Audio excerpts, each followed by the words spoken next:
नमस्कार, मैं Rajesh Singh today Bihar news के लिए। मैं अभी भभुआ के ग्लोरियस स्कूल में हूँ और मैं ग्लोरियस स्कूल के प्रबंधक श्री चंद्रमौली त्रिपाठी से बात करूँगा कि स्कूल का प्रबंधन कैसा होना चाहिए, स्कूल में प्रबंध कैसा होना चाहिए, बच्चों पर एडमिटेशन कैसे करना चाहिए, बच्चों के अभिभावक से कितना संपर्क साधने से, संपर्क सूत्र बनाने से कितना फायदा होता है। तो मैं इन्हीं बातों पर कुछ चर्चा करूंगा। मैं यहाँ के डायरेक्टर श्री चंद्रमौली त्रिपाठी जी से। नमस्कार सर, आपको टुडे बिहार में स्वागत है। बहुत बहुत धन्यवाद टुडेज बिहार न्यूज का, जो आप लोग विद्यालय में आए और प्रबंधक के बारे में क्वेश्चन किए। तो सर, मेरा पहला क्वेश्चन है कि सर, एक सफल स्कूल बनाने के लिए एक सफल प्रबंधक में क्या क्या गुण होना चाहिए? सर, इस प्रश्न को पूछने के लिए आप लोगों का बहुत बहुत धन्यवाद। प्रबंधक का मतलब होता है प्रबंध करना, उन हर चीज़ों का प्रबंध करना जिसमें हम अपने विद्यालय को सुचारू रूप से चला सकते हैं। पहले तो विद्यालय में हमसे बहुत सारे छात्र जुड़े हुए हैं और विद्यालय क्या करता है कि बच्चों के भविष्य को संवारता है। अगर बच्चों का भविष्य हम उज्जवल करेंगे तो हमारा समाज उज्जवल होगा, साथ ही साथ हमारा देश उज्जवल होगा। रह गई बात प्रबंधन की, प्रबंधन का मतलब हम बच्चों को अनुशासित करने में कहाँ कमियाँ कर रहे हैं या उन कमियों को हम दूर कैसे कर रहे हैं, बच्चों को शिक्षित करने में हम कहाँ क्या कर रहे हैं, हमारे शिक्षकगण क्या कर रहे हैं, उनमें कमियाँ क्या है, उन कमियों को हम दूर कैसे किया जाए, ये प्रबंधक का सबसे बड़ा मूल रूप होता है। कोई भी शिक्षक अगर विद्यालय में पढ़ा रहे हैं तो बच्चों का क्या होता है कि मानसिक विकास एक जैसा नहीं होता है। कोई बच्चा हिंदी सब्जेक्ट में अच्छा होता है तो उसका मैथ्स वीक होता है, कोई साइंस में अच्छा है तो एसएसटी डाउन होता है। तो एक अच्छा टीचर, एक योग्य टीचर और एक अनुभवी टीचर वही होता है जो उन बच्चों के एरिया ऑफ वीकनेस, इसका मतलब होता है जो बच्चा जिस सब्जेक्ट में कमज़ोर है तो उसका रीजन क्या है। अगर एक अनुभवी शिक्षक रहेगा, अगर उस रीजन को पकड़ लेगा और उस वीकनेस एरिया पर काम करना शुरू कर देगा तो मेरा ये गारंटी है कि वो बच्चा और सारे बच्चों के समानांतर में खड़ा हो जाएगा। और हमारे विद्यालय द ग्लोरियस एकेडमी में हर एक पहलू पर जितने भी हमारे बच्चे हैं, तो बच्चे तो पहले एक जैसे होते नहीं हैं। क्लास में अगर हम लोग 32 बच्चों का रेशियो लेकर चलते हैं तो उसमें 15 बच्चे 17 बच्चे ऐसे ज़रूर मिलेंगे जो या तो पढ़ाई में मध्यवर्गीय रहेंगे या एकदम पिछड़े हुए होंगे। तो पहले तो लेसन प्लान होता है। लेसन प्लान का मतलब वो सारे शिक्षक जितने भी सब्जेक्टिव टीचर हैं, उनके सब्जेक्ट में जितने भी बच्चे कमज़ोर हैं तो उनके कमज़ोरी का कारण क्या है, उनको समझ में क्यों नहीं आ रहा है, ये सारा लेसन प्लान पे तैयार होता है। और हर एक शिक्षक उनके एरिया ऑफ वीकनेस पे काम करते हैं। फिर उसका आउटपुट क्या मिलता है, उस आउटपुट को वो विद्यालय प्रबंधन को सौंपते हैं। ये हमारे यहाँ मासिक यानी मंथली वाइज काम होता है और ये 100% मैं जिम्मेदारी और दावे के साथ ये कह भी रहा हूँ और ऑन रिकॉर्डेड मैं कह रहा हूँ कि ये रिजल्ट हम लोग अपने अभिभावकगण को और बच्चों को दे रहे हैं और भविष्य में इस नियमितता को हम और बेहतर करने की कोशिश करेंगे। कुछ और चीज़ें होती हैं जैसे अनुशासन। हम लोग कैमूर डिस्ट्रिक्ट से हैं, लोकल एरिया भी है, ग्रामीण एरिया भी है, शहरी एरिया भी है। कुछ बच्चे ग्रामीण इलाके से हैं, उनको वैसा या तो माता पिता कोई कमाने वाला है, बेचारा वो मेहनत मजदूरी करने के लिए कहीं दूर देश में रह रहा है, अपने बच्चों को वो ध्यान नहीं दे पा रहा है। तो वैसे बच्चे क्या हो जा रहे हैं, थोड़ा सा परवरिश अच्छी न मिलने की वजह से उनका जो मानसिक विकास जैसा होना चाहिए वैसा नहीं मिल पा रहा है। तो अगर वो बच्चे किसी भी विद्यालय में, हमारे ही विद्यालय में नहीं, अगर वो किसी भी विद्यालय में दाखिला ले रहे हैं तो वहाँ पर विद्यालय प्रबंधन का ये काम होता है कि उन बच्चे के मानसिक विकास को, उन बच्चों में अगर अनुशासन की भावना न हो, अनुशासन की कमी हो, तो वो उसको दूर करे।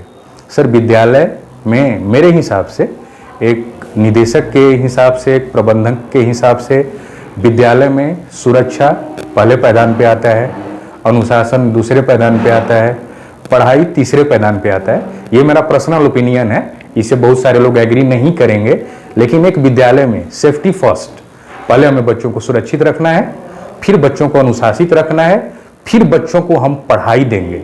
अगर इन दो क्रम, पहले और दूसरे क्रम पर अगर हम ज़्यादा फोकस करेंगे तो निश्चित, और मेरा दावा है ये, कि हम तीसरे क्रम पे ऑटोमेटिकली सक्सेस हो पाएंगे। अगर हम सिर्फ पढ़ाई पे ध्यान दें तो सेफ्टी हम कहाँ से खोजेंगे बच्चों को। माता पिता होते हैं 6 ही घंटे के लिए हमारे विद्यालय में भेज रहे होते हैं, लेकिन वो 6 घंटे का माता पिता ही उन बच्चों का भविष्य होता है।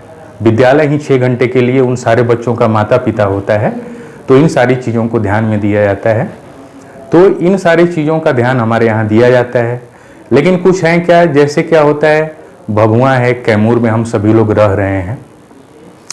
कुछ पेरेंट्स ऐसे होते हैं, जैसे सरकार का भी गाइडलाइंस है, जो हमारे पिछड़े वर्ग के बच्चे हैं, कुछ उनको जो आर्थिक स्थिति से कमज़ोर बच्चे हैं, तो उनको क्या किया जाता है सरकार के द्वारा, ये सारे विद्यालयों को से गाइडलाइन भी है फ्री शिक्षा देना।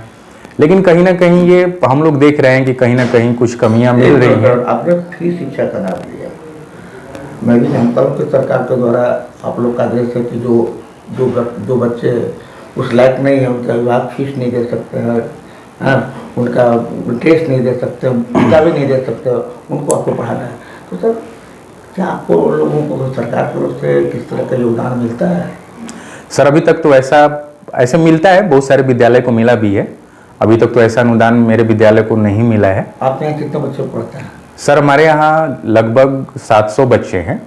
700 बच्चे में हमारे यहाँ भी बहुत सारे अनरिकॉर्डेड ऐसे बच्चे हैं जिनको मैं फ्री शिक्षा दे रहा हूँ। अगर ये कोई डेटा भी मांगे तो नहीं होंगे, ठीक है। तो हम उन बच्चों को, हमारे यहाँ ऐसे लगभग 7 बच्चे हैं जिनको मैं 10वीं कक्षा तक पूरा पोशाक से लेके, किताब से लेके, फीस से लेके हर कुछ मैंने अपने ऊपर लिया है, ताकि जो उनका परवरिश कर रहे हैं जितने भी लोग, उन पर ये बर्डन न पड़े।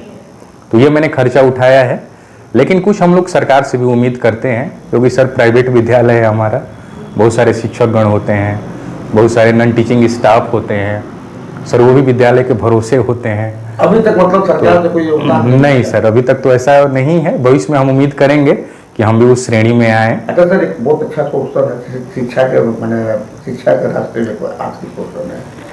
आप बच्चों को पढ़ाई के बाद में रिपोर्ट कार्ड देते हैं जी, सरकार का भी दिशा निर्देश है, जी, सरकारी स्कूल हो चाहे निजी स्कूल हो, पेरेंट्स से बराबर संपर्क बना रखे। बिल्कुल। तो क्या आप लोग कभी पेरेंट्स को भी रिपोर्ट कार्ड नहीं देते हैं? कभी ऐसा नहीं लगता है कि जरूरत है कि हम पेरेंट्स को बुलाकर उनके बच्चे का जो प्रेजेंट हालत है उनको उससे अवगत कराएं? जी सर, बहुत अच्छा प्रश्न उठाया आपने। Sir PTM, parents teacher meeting, अभिभावक शिक्षक संगोष्ठी, इसको हम हिंदी में बोलते हैं। सर आज ही आप आए हैं हमारे विद्यालय में, और आज ही हमारे विद्यालय का पीटीएम हो रहा है। पीटीएम ये PT1 एग्ज़ाम का है। उसमें बच्चों ने क्या किया, ये जो होता है, बच्चों में कमियां क्या हैं, हमारे स्कूल में कमियां क्या हैं, हमारे शिक्षक में कमियां क्या हैं, तो ये हर लोग ये पीटीएम ऑर्गेनाइज करता है। अगर पेरेंट्स को स्कूल से कोई शिकायत है, स्कूल में कोई कमी है, शिक्षक के पढ़ाई के तरीके से कोई शिकायत है, या शिक्षक को पेरेंट्स से कोई बात करनी है, उनका टास्क रेगुलर नहीं मिल पा रहा है, या वो बच्चा एब्सेंट चल रहे हैं रेगुलर बेसिस में, तो सर हमारे यहाँ क्या होता है कि पर डे पेरेंट्स कॉलिंग होती है, मैसेजिंग होती है। कोई भी बच्चा एब्सेंट करता है तो ये कॉलिंग और मैसेजिंग दोनों के माध्यम से हम लोग पेरेंट्स को ये इन्फॉर्म करते हैं।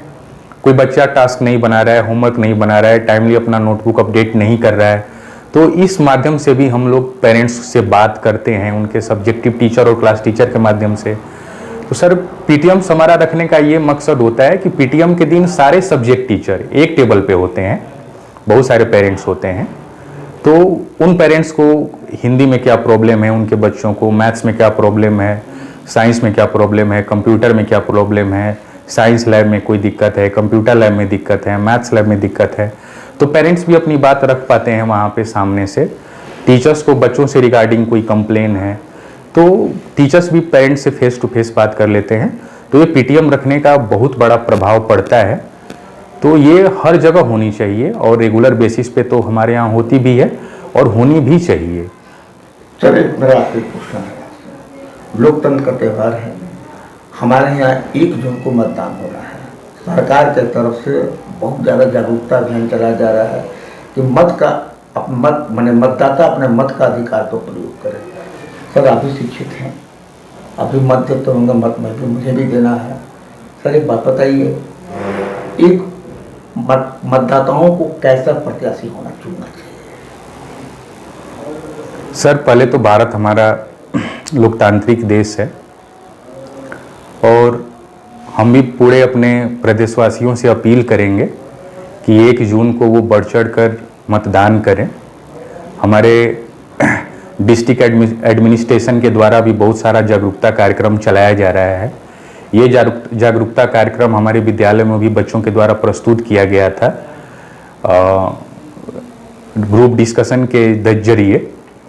सर ये लोकतंत्र है, कोई भी प्रत्याशी अगर शिक्षित हो, जनता की मूलभूत आवश्यकताओं को पूरा करे, तो हम सभी से वो अपील करते हैं कि जाति पाति भेदभाव इन सब से ऊपर उठकर जो शिक्षित है, पढ़ा लिखा है, आपके मूलभूत आवश्यकताओं को पूरा कर रहा है, समाज में कमियां क्या हैं, हमको रोजगार कैसे मिले, हमको अच्छा शिक्षा कैसे मिले, हमारे बच्चे भविष्य को आगे कैसे बढ़ाएं, अगर इन सारी चीज़ों पर कोई भी प्रत्याशी अगर ध्यान दे रहा है तो हम सभी से अपील करेंगे कि आप ऐसे ही प्रत्याशी का चयन करें।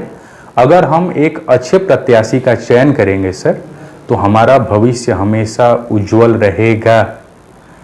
तो कोई भी मतदान करे सर, अपना मतदान है, करना भी चाहिए, लेकिन एक बार ज़रूर सोचना चाहिए कि क्या हम जिसको मतदान करने जा रहे हैं, क्या वो समाज में जागरूकता ला पाएगा, क्या हमारे बच्चों को, हमारे समाज को, हमारे देश को एक अच्छी शिक्षा, एक अच्छा रोजगार दे पाएगा। अगर आपका प्रत्याशी अगर इन सब चीज़ों को पूरा कर रहा है तो बेशक आप एक मत के मालिक हैं और उसका आप सही रूप से प्रयोग करें। आपका एक वोट आपके समाज को, आपके देश को बदल सकता है, बशर्ते वो वोट आपका सही जगह पे और सही उम्मीदवार को पड़ना चाहिए। बहुत बहुत धन्यवाद सर। आपका नाम सर? सर मैं Chandramouli Tripathi, the glorious academy हवाई अड्डा का निदेशक हूँ। और आपका और बहुत बहुत धन्यवाद जो आप लोग आए हमारे विद्यालय में। प्रबंधन से जुड़े और लोकतंत्र में वोट का क्या महत्व होना चाहिए, किसको करना चाहिए, ये प्रश्न आपने उठाया, इसके लिए आपको बहुत बहुत धन्यवाद और बहुत बहुत आभार। धन्यवाद सर। तो आपने देखा, मैं चंद्रमौली तिवारी से बात किया, ये ग्लोरियस स्कूल के डायरेक्टर हैं। मैंने 2 ही क्वेश्चन किया और दोनों क्वेश्चन का जवाब इन्होंने बेबाक तरीके से दिया और इनके आंसरों में कहीं से कुछ गलत नहीं काटा जा सकता। सचमुच हमें अगर स्कूल चलाना है तो एक अच्छे प्रबंधक बनना होगा, अच्छा अभिभावक बनना होगा, अच्छा शिक्षक बनना होगा। और हमें अगर लोकतांत्रिक तरीके से अगर मुझे प्रत्याशी चुनना है अपने मत को देकर, तो मैं ऐसे प्रत्याशी चुनना पसंद करेंगे जो हमारे लिए हर क्षेत्र में शिक्षा, स्वास्थ्य, विकास, हर क्षेत्र में अच्छा काम कर सके। बहुत बहुत धन्यवाद सर। मैं राजेश सिंह, विशाल के साथ। सर बहुत बहुत